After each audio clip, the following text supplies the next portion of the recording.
السلام علیکم ناظرین، اس ایپیسوڈ کے شروعات میں ہم دیکھتے ہیں اسلامبول میں سلطان آگے بڑھ رہے ہوتے ہیں جبکہ بھائی محمود پاشا مصطفیٰ کو درس دے رہے ہوتے ہیں اور اس سے کہتے ہیں ہمارا آج کا موضوع ریاستی نظام ہے۔ ریاست دو اہم بنیادوں پر استوار ہے۔ ریاست کے وجود کے دو سبب ہیں۔ سلطان کھڑکی میں آ کر یہ سارا منظر دیکھنے لگ جاتے ہیں۔ محمود پاشا کے اشارے پر سپاہی مصطفیٰ کے سامنے روٹی اور تلوار رکھ دیتا ہے۔ محمود پاشا کہتے ہیں پہلا ستون روٹی ہے اور دوسرا تلوار۔ شہزادے اب میں آپ سے ایک سوال پوچھوں گا، مجھے بتائیں ریاست تلوار اور روٹی سے بنتی ہے، لیکن آپ کس کو بہتر سمجھتے ہیں اور کس کے بارے میں کچھ کریں گے، روٹی سے یا تلوار سے؟ مصطفیٰ کہتا ہے تلوار سے آپ ہمیشہ ابھرتے ہیں استاد، تلوار کند ہو جائے تو مستقبل تاریک ہو جاتا ہے۔ محمود پاشا کہتے ہیں نہیں شہزادے، آپ غلط ہیں، بے شک تیز تلوار دشمنوں کو نیچا دکھاتی ہے لیکن یہ بھوکے سپاہیوں کے ہاتھوں سے گر جاتی ہے۔ چنانچہ حکومتی نظام روٹی اور تلوار پر مبنی ہوتا ہے، لیکن وہ روٹی سے محفوظ ہوتا ہے اور اس سے ابھرتا ہے۔ روٹی اس جسم کی طاقت کو برقرار رکھتی ہے جو تلوار اٹھاتی ہے۔ شہزادہ مصطفیٰ کہتا ہے یعنی آپ کا مطلب ہے کہ تلوار کی کوئی اہمیت نہیں لالا؟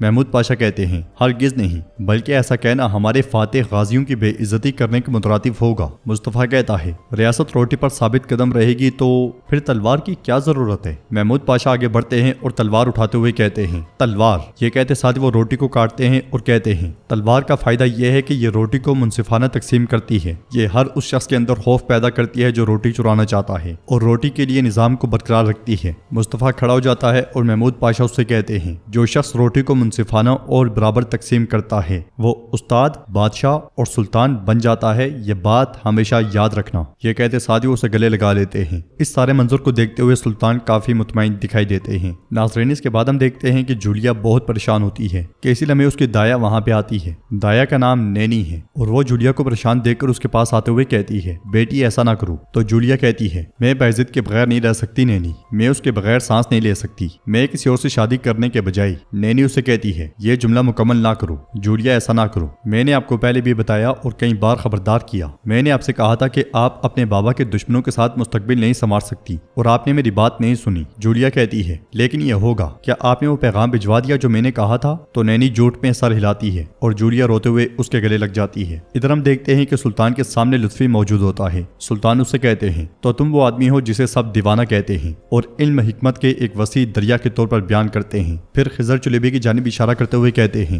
یہ وہ شخص ہے جس نے تمہیں پاگل کہا تھا، یہاں میرے سامنے موجود ہے، کیا تم ان سے اتفاق کرتے ہو؟ تو لطفی کہتا ہے میرا دماغ تھوڑا سا گھوما ہوا ہے، اس میں کوئی شک نہیں ہے، لیکن میں علم کا ایک وسیع دریا ہوں۔ قاضی افندی نے اس پر کچھ زیادہ ہی کہہ دیا ہے۔ سلطان کہتے ہیں اعلیٰ ولاد، آپ ملا لطفی کو جلد از جلد لے کر آئی، آپ کا بہت شکریہ۔ اور لطفی اب تمہارا پائتخت آنے کا سبب یہ کاغذ کا ٹکڑا ہے۔ یہ کہتے ساتھ ہی سلطان کاغذ کا ٹکڑا اس کے سامنے کر دیتے ہیں۔ لطفی بلا جھجک ایک دم سلطان کی جانب بڑھتا ہے تو سپاہی اس کی طرف آتے ہیں۔ یہ دیکھ کر لطفی رک جاتا ہے اور ولاد آہستگی سے کہتا ہے رکو، کیا کر رہے ہو، وہ تمہارے پیٹ کو چیر دیں گے۔ مگر سلطان اسے اپنے پاس بلاتے ہیں اور کاغذ اسے تھما دیتے ہیں۔ پھر اس سے پوچھتے ہیں تو بتاؤ جب تم اس کاغذ کو دیکھتے ہو تو تمہیں کیا نظر آتا ہے؟ لطفی کاغذ کو دیکھتے ہوئے کہتا ہے میری آنکھیں تو کچھ بھی نہیں دیکھ پا رہی لیکن میری عقل اسے دیکھ پا رہی ہے۔ یہ کہتے ساتھ وہ کاغذ کو مشعل کے پاس لے جاتا ہے اور بہت قریب کرتا ہے تو سلطان اس سے کہتے ہیں ہوشیار رہو کاغذ جل نہ جائے۔ مشعل کے ذریعے کاغذ کو دیکھتے ہوئے لطفی کہتا ہے میری عقل مجھے کہہ رہی ہے کہ اس کے پیچھے ضرور کوئی نہ کوئی حقیقت چھپی ہوئی ہے میرے سلطان۔ آپ ٹھیک کہتے ہیں، یہ آرامی زبان میں لکھا ہوا ہے لیکن خفیہ انداز میں لکھا گیا ہے، مجھے اس پر کام کرنا ہے۔ سلطان اس سے کہتے ہیں ٹھیک ہے جلدی کرو۔ سلطان کے اشارے پر لطفی پلٹ کے جانے لگتا ہے تو ولاد اس سے کہتا ہے مڑو نہیں، اسی طرح پیچھے جاؤ پیچھے جاؤ پیچھے جاؤ۔ لطفی کی سادگی دیکھ کر سلطان بھی مسکرا دیتے ہیں۔ ادھر ایک سپاہی باعزت کے پاس آ کر کہتا ہے شہزادے آپ کی والدہ محترمہ گل بہار خاتون آپ سے ملنے آئی ہیں۔ اگلے لمحے بہار وہاں پہ آتی ہے اور باعزت سے پیار کرتی ہے۔ پھر وہ دونوں بیٹھ جاتے ہیں تو باعزت پوچھتا ہے ماں کیا خیریت ہے، آپ کا چہرہ گلاب کی طرح کیوں کھلا ہوا ہے؟ تو بہار اس سے کہتی ہے تم بڑے ہو گئے ہو اور عمر ہو رہی ہے، میں ہمیشہ کہتی ہوں کہ بس یہی وقت ہے۔ تو باعزت کہتا ہے ماں تو کیا میں جواب میں آپ کو یہ نہیں کہتا کہ ابھی بھی وقت ہے اور یہ وقت تجربہ حاصل کرنے کا وقت ہے، شادی کی بات تھوڑی دیر بعد بھی ہو سکتی ہے۔ جواباً بہار کہتی ہے تم اب یہ بات اپنے بابا سلطان سے کہو، ہمارے سلطان کی طرف سے فرمان آیا ہے، انہوں نے تمہارے لیے ایک خاتون کے بارے میں سوچا ہے، وہ تمہاری شادی کروانا چاہتے ہیں۔ یہ سن کر باعزت بہت پریشان ہو جاتا ہے۔ بہار مزید کہتی ہے وہ تمہارے لیے قاسم صاحب کی بیٹی گلپیرا کا اشارہ دے رہے ہیں، ہم پہلے پائتخت اور اس کے بعد اسفندیار کے ملک بن جائیں گے۔ باعزت بظاہر تو مسکراتا ہے مگر اندر ہی اندر پریشان دکھائی دیتا ہے۔ ادھر لطفی اپنے کام میں لگا ہوتا ہے اور جی جان سے راز نکالنے کی کوشش کر رہا ہوتا ہے۔ وہ ایک ایک الفاظ کو پرکھتا ہے اور اسے لکھتا جاتا ہے۔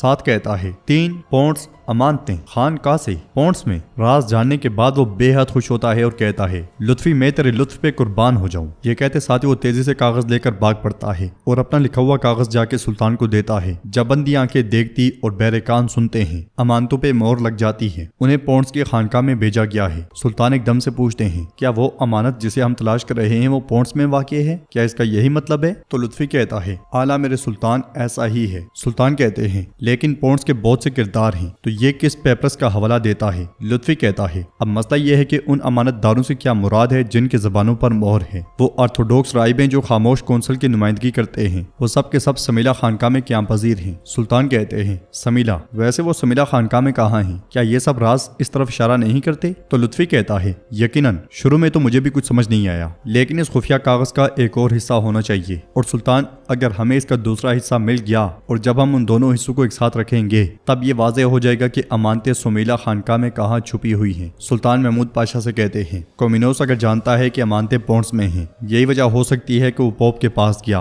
محمود پاشا کہتے ہیں تو سلطان آپ کہہ رہے ہیں کہ وہ ان تک پہنچنے کے لیے پوپ کے ساتھ معاہدے پہ راضی ہو گیا ہے؟ سلطان کہتے ہیں کب دیکھا گیا ہے کہ پوپ نے بغیر کسی چیز کے وعدے کے حمایت کی پیشکش کی ہو پاشا؟ اب ہمارے پاس پونڈس کے خلاف کارروائی کے لیے دوسری اہم وجہ ہے۔ محمود پاشا سرحد پر فوراً پیغام بھیجیں، میں ورانوس اغلو کا انتظار کر رہا ہوں۔ اماسیا میں بایزید پریشانی کے عالم میں ٹہل رہا ہوتا ہے اور جولیا کی باتوں کو یاد کرتا ہے، اس لیے میں ایک سپاہی چٹھی لے کر آتا ہے اور کہتا ہے میرے شہزادے پونڈ سے بھیجا گیا ہے۔ بلندی پر سے اسحاق یہ سارا منظر دیکھ رہا ہوتا ہے۔ بایزید چٹھی پڑھتا ہے جس میں لکھا ہوتا ہے میرے بابا ایک نیا معاہدہ کرنے کی کوشش کر رہے ہیں اور اس معاہدے کی قیمت ہے میرا کرمان اوغلو خاندان کی بہو بننا۔ میری موت کی طرف جانے والا قافلہ آج روانہ ہوگا۔ جان لو کہ میں تمہارے علاوہ کسی سے محبت نہیں کرتی، مجھے موت کی طرف جانے سے روک لو بایزید، اور نہ ہی مجھے وہاں جانے دو جہاں سے میرا تعلق نہیں ہے۔ خط پڑھنے کے بعد بایزید کی پریشانی میں مزید اضافہ ہو جاتا ہے اور وہ خط مسلتے ہوئے کہتا ہے نہیں ایسا نہیں ہو سکتا۔ پھر سپاہیوں سے کہتا ہے جلدی سے میرا گھوڑا تیار کرو۔ یہ کہتے ساتھ وہ آگے بڑھتا ہے، محافظ اس کے پیچھے چلتے ہیں تو غصے سے کہتا ہے تم لوگ نہیں آؤ گے، مگر اسحاق اس کے سامنے آ جاتا ہے تو بایزید کہتا ہے لالا ہٹ جائیں۔ اسحاق پاشا کہتے ہیں میں نہیں ہٹوں گا شہزادے۔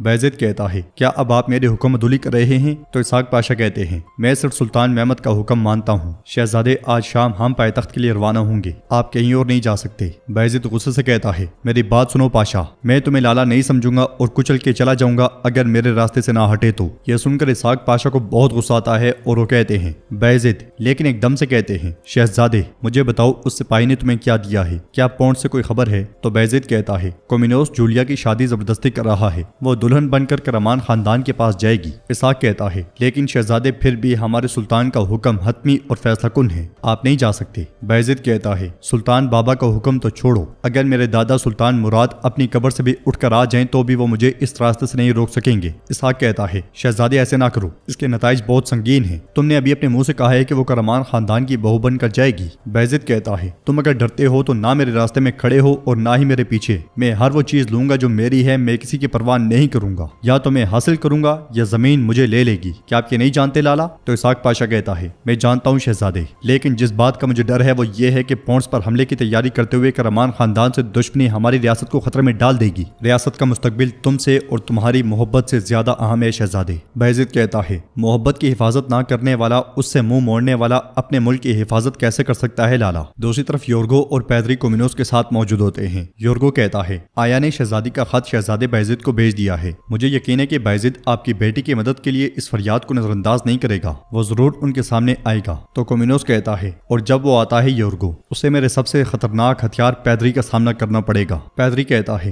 جہاں پناہ آپ فکر نہ کریں، بایزید کو شہزادی جولیا کے قریب ہونے پر افسوس ہوگا، اسے ایسی تکلیفوں کا سامنا کرنا پڑے گا جس کا اس نے پہلے کبھی تجربہ نہیں کیا۔ یہ سن کر کومینوس کہتا ہے تو پھر میرا خون، میری جان، میری بیٹی کو الوداع کرنے کا وقت آ گیا ہے۔ اس کے ساتھ ہی وہ تینوں وہاں سے نکل جاتے ہیں۔ تو ناظرین ایپیسوڈ بھی اختتام پذیر ہوتی ہے۔ ویڈیو پسند آئے تو لائک کر دیں، شیئر کر دیں، سبسکرائب نہیں کیا ہوا تو ویڈیو پسند آئے تو لائک کر دیں، شیئر کر دیں، سبسکرائب نہیں کیا ہوا تو سبسکرائب کرنے کے ساتھ ساتھ گھنٹی والے آئیکن کو دبانا مت بھولیں۔ ملتے ہیں انشاءاللہ نیکسٹ ویڈیو میں، تب تک کے لیے رکھیں اپنا اور اپنوں کا بہت زیادہ خیال۔ اللہ نگہبان۔